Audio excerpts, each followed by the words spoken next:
approaching on the Matthew Gomez case, and Judge, he's here and it's on your bond docket, but there's a BVR issue. I've talked with the state about it. Talk to them about what I think are some interesting issues, kind of by way of background in our case. And the state had previously offered, though we had not yet gotten a contract, to do a 90-day mental health PTI, which we felt was appropriate.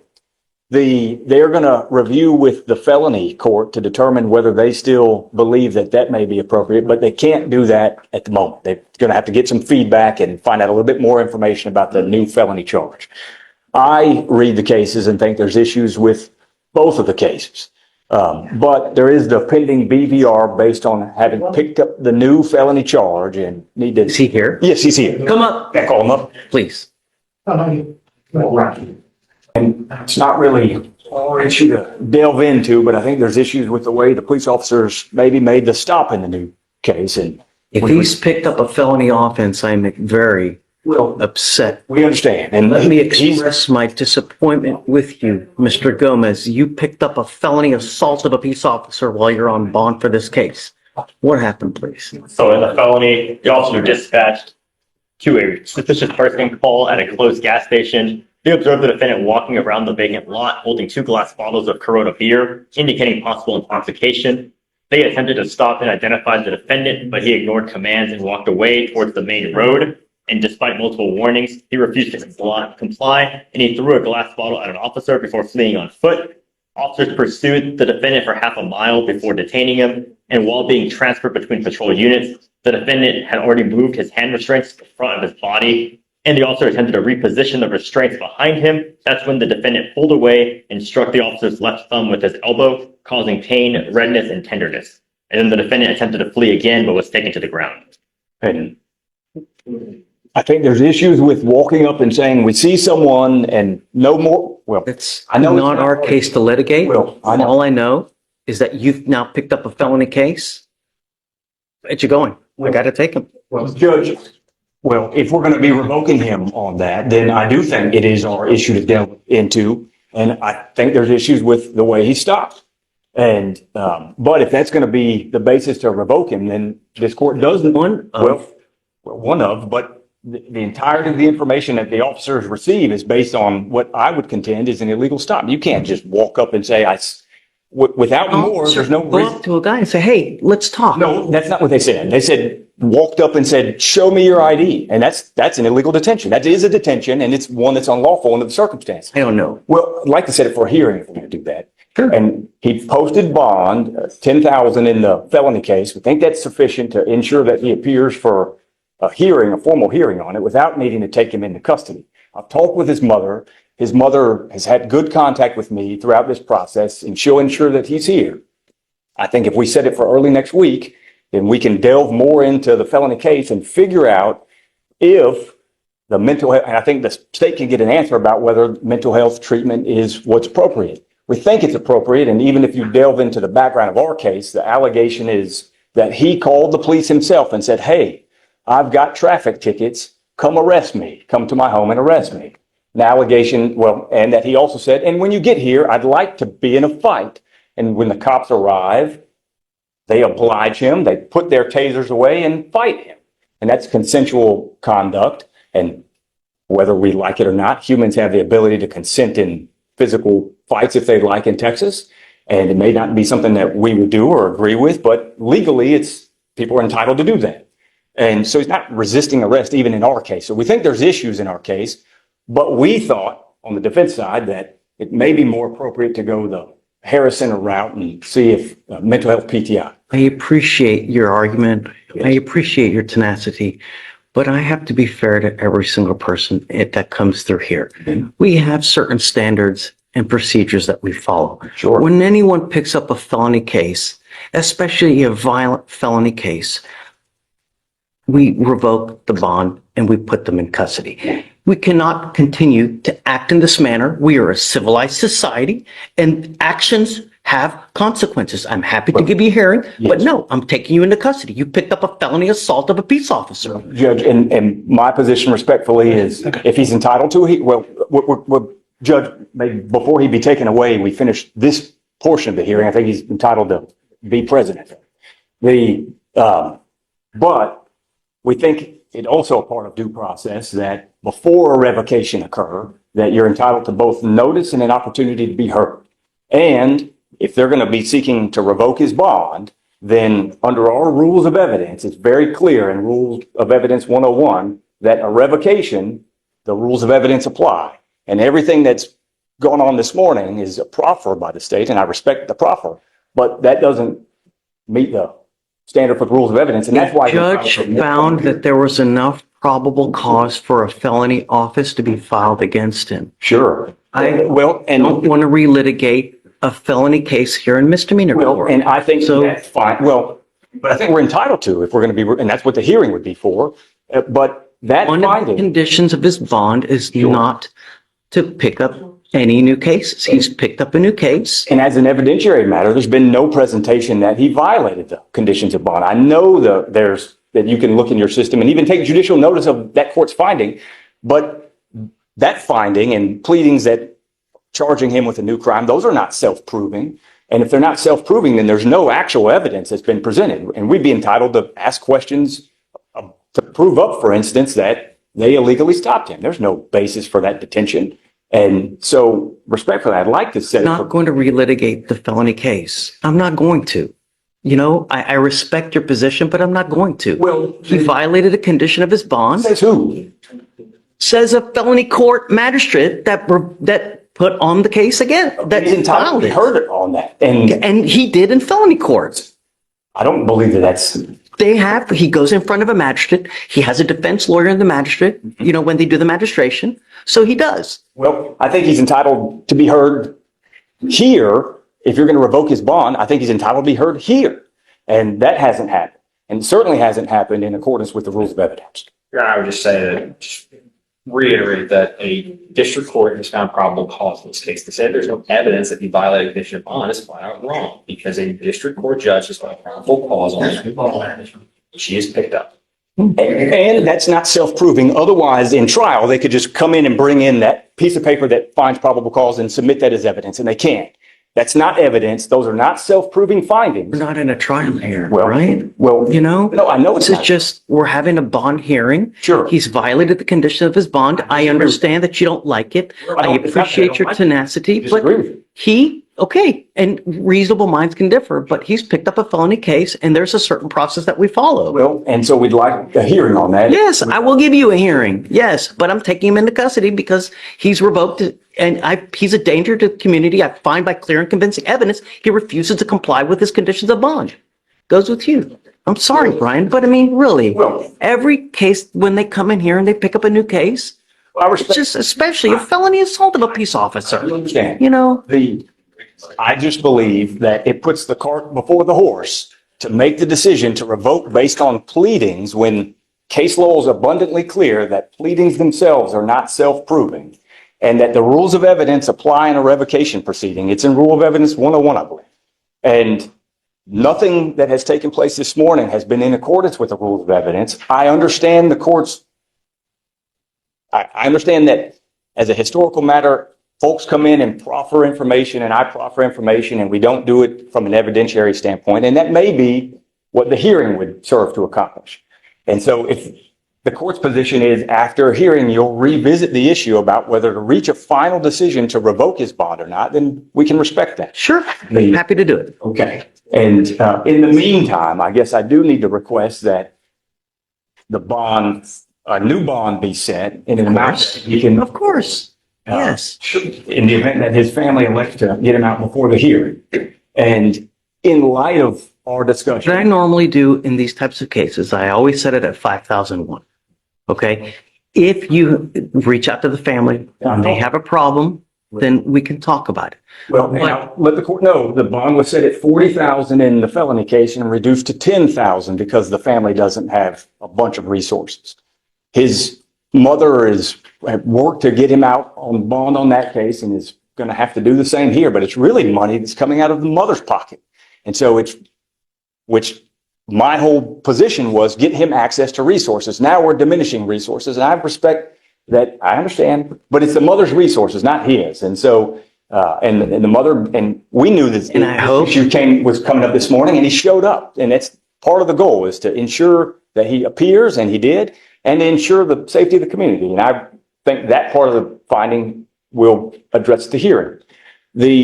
But I've been, What do you want as far as the bond? well, I'd like it to be at 2,500. And Say, Stay with our rate for 5,000 longer. okay, when I have this kind of issue, I always split the puppy. So I'll set it at 37.50. Okay? If there's still an issue, come back and we can talk. yes. But there has to be a sufficient so that he understands, right? Well, and part of the discussion was, do you really get to that point of understanding if, for instance, the allegation, even underlying our case, is you call the police and say, come arrest me, I've got warrants, supposedly telling on yourself. But when you get here, I'd like to engage in a fight. And then I don't know that that's even resisting arrest. And so, Well, it seems like to me that he's just trying to take off the whole time. He's trying to physically, or he's evading the entire time. No, I think it's When case two. he throws something at that's the the felony officer. charge. I'm talking about our underlying. Oh, our case. Okay, I'm sorry. And I think probable cause had been heard before I even got appointed on that case. But I think even revisiting those facts, I've talked with the state at length over the course of settings. And my position is, if you invite someone to a fight and they say, sure, we'll engage in a fight, If you want to set this for a formal probable cause hearing on the resisting, I'm happy to do well, it. we may address it the same time we do the bond hearing on the same case, if Happy to that's do it. appropriate. Absolutely. I'm always willing to revisit probable cause, Yeah, always, I know. at any time, whenever. So just if you want to set it for 3 days, we can have a formal probable cause hearing on the resisting. I'm happy to do it. And it may give the state a chance to find out what felony's position would overall Right, and be. that's safe, but I don't want to litigate a felony. I wouldn't think that's proper. I understand they're entitled to a hearing, but a district court judge is not probable cause on this. I'm not going to be in a position to litigate the felony now. Let's set it for 3 days, Yes. set it for the hearing. Let's do probable cause as well on the resisting, and then we'll come back and be ready. And then if you can show me that there's no probable cause, I'll find no probable cause, then we're done. Sure. That's it. I'm And I appreciate it as always, Jim. absolutely. Thank you. Thank you. Brian, you had one more. Mr. Ladon, you are on bond for a terroristic threat. You've now picked up a criminal mischief. You are facing up to 6 months in jail and or a $2,000 fine. We are going to do probable cause. You have the right to remain silent. Anything you say can or will be used against you. You have the right to have an attorney present. If you cannot afford one will be appointed to you, sir. Yes, Judge. On February 11th, 2025, the officer responded to a physical disturbance at a residence in Harris County, Texas. Dispatch advised that the caller was reporting he had a knife and was going to stab someone because they were bothering him about a broken window. The officer made contact with the defendant and the complainant, and the defendant stated he called the officer. The defendant was found to be in possession of a green stuffed animal which had a fixed blade kitchen knife concealed inside. The defendant stated the complainant came to his house with her roommate accusing him of breaking a window at her apartment. Well, hold, you're going really fast. Yes, Judge. The defendant, Called the officer. okay, And he said that the complainant had come to his house with her roommate, accusing him of breaking a window at her apartment. The defendant stated he was walking back to his apartment and that the complainant came out the back door to her apartment, but then he changed the story saying that she came out the front door to of her apartment to confront him. The defendant stated that the complainant came with a gun, though he did not see the gun. The complainant stated that she was laying in bed, heard a glass window in the back door break, jumped up, ran to the back door, and saw the defendant walking away from the door holding a green stuffed animal with a knife. Apartment management stated the cost to repair the window was $200. There's a lot of randomness in it, Judge. the only thing, my concern is who broke the window? Did he break the window? Thank you, Your Honor. So according to the DMs, what the complainant says is that she saw him walking away. She heard the broken window. She came downstairs and saw him walking away. And then that's what we have in the DMs. Then I spoke with her yesterday as well. She repeated the same thing, that he was the only one there when the window was broken. And that's what she said. She saw him outside the window door when it was broken. He's walking away. He he actually calls the police because he's being harassed by this woman because she's saying that he broke a window. And I don't think there's any list of physical evidence like glass on him or anything, or in the whatever stuffed animal. At what point did the cops come and did they arrest him on the spot? What, do we have any other physical evidence? Do they? We have the two further complaints that he was approximately 20 feet away from the back door when she saw him, and that the officer found the window to be shattered. And then the complainant showed the back door to her apartment. I mean, how do we know he did it? No one's saying that he did. I mean, no one saw, it's. To be honest, just what we have is that the window was broken, and then she saw him outside at the time when she came downstairs to check on it. That's what we have. I get it. I get it. I don't think it's enough. However, the fact is, we're still having issues with the same complaining witness. I now have to take more drastic action to ensure nothing happens in the future. So now what I'm going to do is I'm putting an ankle monitor on it and I'm barring him from going within 500 feet of where she lives or where she works. Yes, Judge. Ankle monitor, just want to make sure it's ELM and not Scram. Correct. Okay. Acid fees be waived. Okay. I'll add. How far do they live from each other, Alex? Do you have those in complex? It was described as across the street. But when I spoke to the complainant, she said that they do not live across the street, that he was staying at a friend's house, but he told the officers that she lives across the street. So what I'm doing, Mr. Franklin, is I'm going to put a monitor on your ankle and there is a radius of where you cannot go where this person lives or works. And I mean, we may have issues with bond conditions as it is, because if I ordered him not to have weapons on the terroristic threat and they show me that, or they prove to me that you have weapons, I'm going to put your butt in jail. So maybe we should have a formal bond hearing to see if in fact you can prove that he has a weapon. So I have some hesitancy about everything, Judge, mostly because my client's orange sheet is quite extensive. So the jail has diagnosed multiple mental illnesses. I'm trying to track down his competency because I was appointed, I think, December. So there's been prior competency motions. I'm trying to get the reports from them, which is difficult because I forget what agency does the mental health evaluations. They're saying that they don't exist. So I'm trying to find his mental health records, Judge. It sounds to me like it's bipolar schizophrenia or schizoaffective. And so I think that my client is likely going to have severe mental health issues, which have been causing issues. And I think that's going to be the heart of all this. And so I'm trying to push for treatment. The case is just brand new is the problem. You ordered not to be in possession of any weapons. And they're telling me now that you have a new case and that you have an alleged knife as well. I want to set this for a formal hearing on Monday. And if they show me that you have a weapon in violation of your bond conditions, I'm going to bring it. Do you understand? You are not to be in possession of any weapons whatsoever. Get a hold of your witnesses. Yes, sir. Get a hold of the cop. Yes. Let's have a formal hearing on Monday to show me whether he's in possession of a weapon or not. Yes, Judge. Yes, Judge.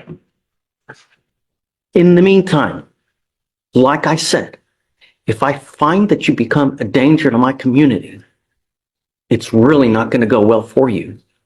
Do you understand, Mr. Franklin? There is no excuse. You will get this ankle monitor today, and you're not to go within 500 feet of where this complaining witness lives or works. If I can politely ask, Judge, that we reset for more than Monday, only because this case is new enough that there's literally no offense report. So I don't know officers' names or. Case. So the new case, the criminal mischief, which will be the allegation for the motion. Find no probable cause in the criminal mischief. Well, but the problem is, Your Honor, is that it's on the criminal mischief that we have the officer that saw the alleged knife. So we'd have to get in contact. We don't have the OR. We have the name. I could reach out, but we don't have the OR to give defense. So they can review it. And So the allegation is, and it's we don't have an OR, so we're reading DIMS. So the allegation sounds like the officer saw a knife, or maybe the CW saw a knife. It's unclear. To me, it sounded like both saw a knife. And so Well, that's why. I don't know So, if I anybody mean, did. I guess I'll give you a full week You know, that should be sufficient for you to get an OR, Yes, get in sir. contact with both witnesses. And just to clarify for both parties here, the officer is the one that said when he contacted him, he found the defendant in possession of the knife. Okay, let's have a hearing. Yes, Judge. Get this guy over here. If you need to subpoena him, do it so that in today's Wednesday, we'll have a hearing next Wednesday. Thank you, Judge. All right. You are Mr. Jefferson. Mr. Jefferson, you're charged with 2 cases. You're charged with harassment. You're also charged with terroristic threat of a family or household member. On the terroristic threat, you're facing up to a year in jail and or a $4,000 fine. On the harassment, you're facing up to 6 months in jail and or a $2,000 fine. We are going to do probable cause. You have the right to remain silent. Anything you say can or will be used against you. You have the right to have an attorney present. If you cannot afford one, one will be appointed to you, sir. Oh, pause on which one, Your Honor? Are they one and the same? They're not out of the same transaction, Your Honor. Okay. I guess start on the harassment, which is the earlier one. Yes, Judge. On October 15th, 2024, the officer met with the complainant at her residence in Harris County, Texas, regarding a terroristic threat call. The complainant advised the defendant is her ex-boyfriend, who she was living with until April 2024, when she decided to move out.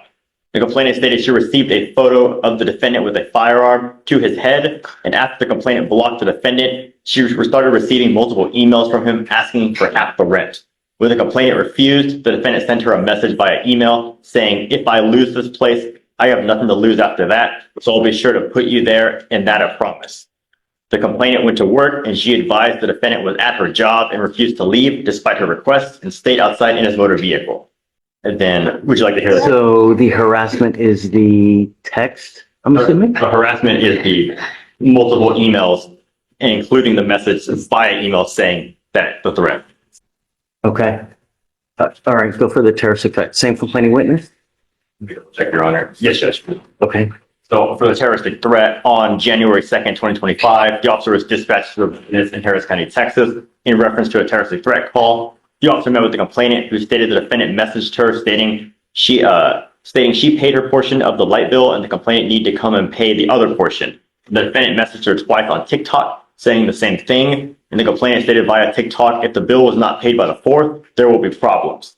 The complainant received additional messages from a TikTok account with the username account not found, meaning the account was deleted or disabled, and the account stated, "I tried to be respectful. I promise you, if it is not paid, I will put your social security number and personal information on the internet, and I will shoot up that house, starting with your bedroom." The complainant stated she is in fear for her life. Is there any kind of immediacy to this thing? Do the covers, man. The stickers. Stems. Your Honor, he specified that prior that if it's not paid by the 4th, there will be problems, and then he's again repeating that state, if it's not paid, that he will shoot up the house. The threat would be, I will shoot up the house. There's no contingency in a terroristic threat. It's a threat. Here, you have an act that's contingent on something else, right? That's not, no. All right, so Mr. Jefferson, I'm going to find there's no probable cause on terroristic threat. However, I am going to find that there's probable cause to go forward on harassment. I'm ordering you as a condition of your bond not to have any contact with the complaining witness in this case. Do you understand? Yes. You are also not to be in possession of weapons. If I find that you become a danger to our community, I have one place for you. I will revoke your bond, put you in jail, no more PR bonds. You missed court yesterday. We issued a warrant. I will reinstate your bond today, but this is the only get out of jail free card you get. You miss court again, I will revoke your bond, no more. Do you understand? Sorry. It is your responsibility to know when to come to court and when to show up. We have given you a lawyer. It is also your responsibility to stay in touch with the lawyer. If he tells me he can't get a hold of you because you're ducking and dodging, likewise, I have one place for you. Do you understand? Sorry. So can you file no contact, no weapons, please? Yes, Judge. On the harassment. Yes, Judge. So what we're going to do now is I'm going to have you sign a reset with Victoria. We'll have you take a seat in the jury box. Do not leave until you sign our bond conditions. Then we'll wait for your lawyer to show up. Judge is approaching again on Mr. Jefferson. The state is asking for his next appearance to be required so they can serve him with a civil protective order out of the 280. I would ask for his appearance to How's be. that going to work? Yeah, so, Your Honor, in this case, the complainant through our office is applying for a protective order. So we're just asking for his appearance to be required just so we can serve him the protective order, and then the civil division will take it from there. I would object just for inconveniencing him, Judge. And don't they usually just have a deputy come out to your house and serve you? I don't know. I mean, I've never done the 280th domestic violence to where I don't know. I mean, I've encountered them a few times, but I've never dealt with the process of my clients being served them.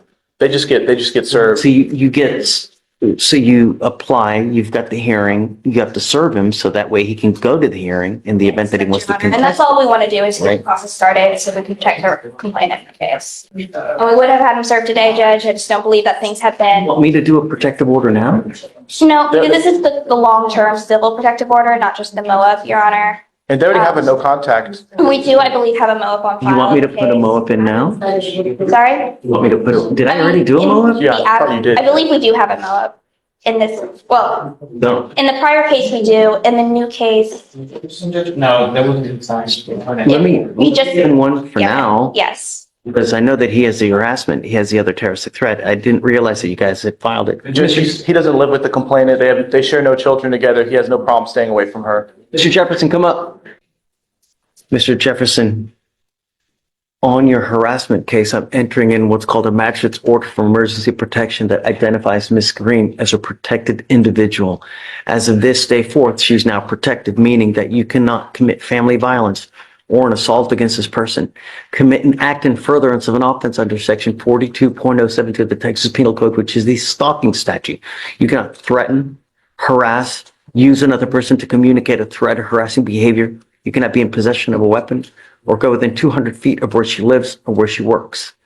If you violate this court order in any way, the state can and probably will file a violation of a protective order against you. It's one of the worst cases you can pick up. Do you understand? Yes, sir. So I'm going to have you sign this now. The state's asking me to have you come back so you can be served, but I don't do that in any case. And I don't want to show preferential treatment for you guys, you know, like I would show preferential treatment to them, because unless I know that the person is a flight risk or homeless to where we know we're not going to get a hold of them, I normally waive on everybody. And I can't, it wouldn't be fair for me to show preferential treatment to have him, Your Honor, we you just know? had to ask. So will acquiesce in granting a protective order now, but so what I'm going to do is I'm waiving your appearance so that you don't have to come back and waste your time in court here. But you must stay in touch with Mr. Sims. And if he tells me he can't get a hold of you, then I'm going to issue a warrant for your arrest. No more PR bonds. Do you understand? Yes, sir. So if you start to become a problem out there in the free world, I will take the free world away from you. No more PR bonds. You pick up a new case, no more PR bonds. You start harassing, no more PR bonds. I'm not asking for much. All I want you to do is stay away. There are a gajillion and one fish out there in the sea. It's not worth throwing your life away. You understand what I mean? Life is way too short to live in a 6x9 box. Jail sucks. It's not fun. All right. I'll have you sign the protective order and then we'll get you guys out of here. Thank you, Judge. Thanks. If you found this video informative, please like, subscribe, and turn on the bell icon so you never miss the latest courtroom hearings, legal updates, and case analysis.